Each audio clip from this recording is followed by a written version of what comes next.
हमारा चैनल किसी भी प्रकार के अंधविश्वास को बढ़ावा नहीं देता है। इस कहानी के सभी पात्र काल्पनिक हैं और ये कहानी मनोरंजन के उद्देश्य से बनाई गई है।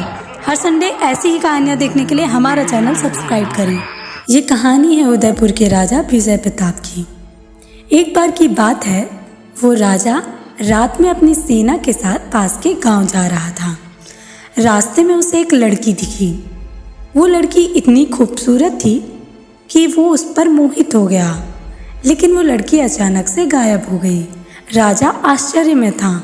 इतने में राजा की दादी आई और उससे पूछी क्या हुआ। राजा ने कहा, कुछ नहीं दादी माँ, चलो यहाँ से। और फिर वो वहाँ से चला गया। फिर सुबह हुई, राजा पास के गांव में पहुँच गया। वहाँ उसकी दादी माँ उसके लिए लड़की देखने गई थी। जब राजा और उसकी दादी माँ लड़की को देखने के लिए गए तो वो वही लड़की मिली जो राजा को जंगल में मिली थी। राजा बहुत खुश हुआ और उसकी दादी उसकी खुशी को जान गई और उसकी शादी पक्की कर दी। लेकिन राजा को क्या पता था कि लड़की उसका भविष्य नहीं, उसका काल थी।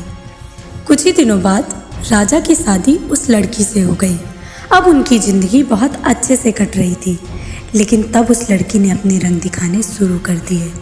उस लड़की ने अपने ही नौकर का खून पी लिया और जब वो अपने नौकर का खून पी रही थी तब राजा की दादी माँ ने यह देख लिया और वो समझ चुकी थी कि यह कोई आम लड़की नहीं बल्कि ये तो एक चुड़ैल है।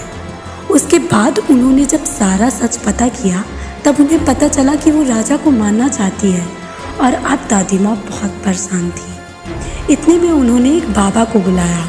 उस बाबा से जब वो बात कर रही थी तब उस लड़की ने सुन लिया और उसे पता चल गया कि इन्हें उसके चुड़ैल होने की बात पता चल चुकी है। वो दादी माँ के पास गई और बोली, अब तुम देखो मैं राजा का क्या हाल करती हूँ।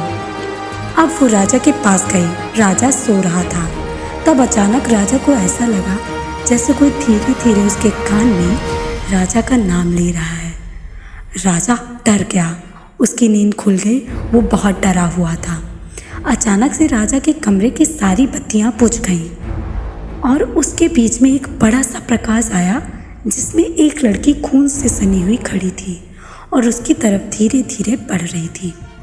राजा बहुत डर गया था और वो बाहर की ओर भागा। तब दादी माँ को पता चला कि वो लड़की क्या कर रही होगी। तब दादी माँ ने उस बाबा को सारा सच बताया।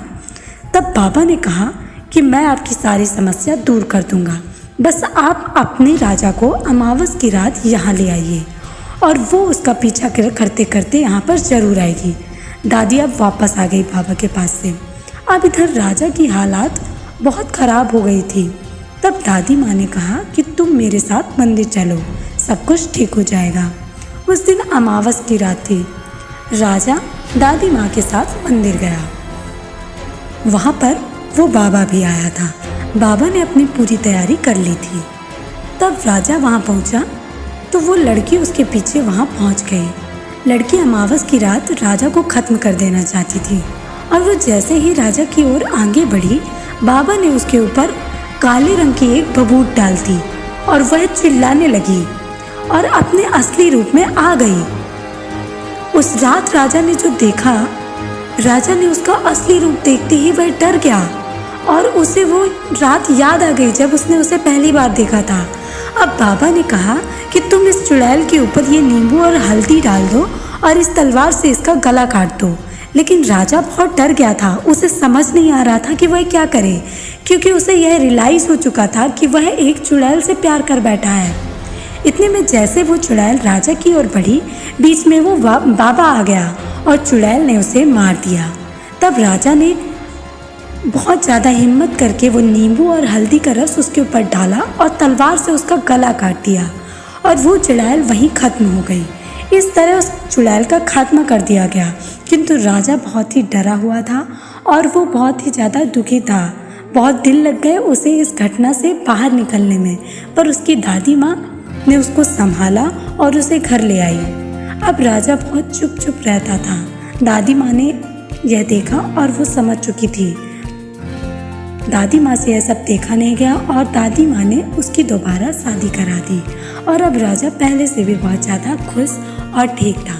तो इस तरह ये कहानी यहीं खत्म होती है। हर संडे ऐसी कहानियाँ देखने के लिए हमारा चैनल सब्सक्राइब करें।